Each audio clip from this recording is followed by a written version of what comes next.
think revitalising the school is very important. Memories are important, but also the history of the school, the history of the people who've come here, went here. I'm so pleased to see that the partitions between P1 and P2 are still there. You know, it's absolutely brilliant. Anything that can be kept and should be kept is being kept, basically. I look forward to seeing the original tile floor that's underneath.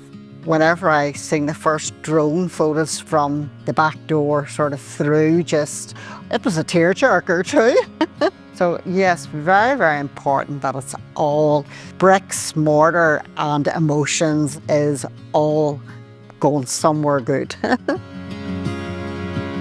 I absolutely love this wee school, and the last day that we were down, the memories came flooding back, and as soon as you come in through that front door and look down, it's just as if you were transported back in time. I think it's exciting. I think it's something new, and I think people will want to come, and just for to hear voices, for to hear giggles again. So I just can't wait until I see the transformation. It's going to be great.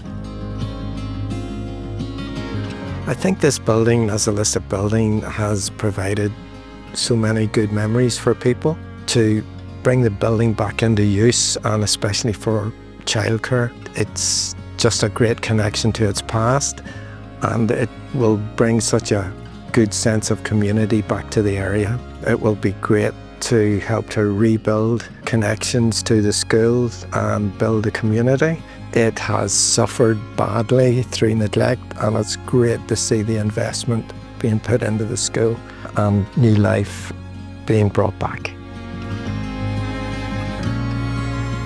It formed not just a huge part of the community, but it's a huge part of the history of the whole area. And I think to lose it would be to leave us all in a limbo. We wouldn't know where we came from. I can't underestimate how important it was as a hub of a community. And I think it could be the hub of a community again. Coming back now, it feels very strange because I can nearly hear the children's voices. You know, all these wee things that come back. It will be lovely.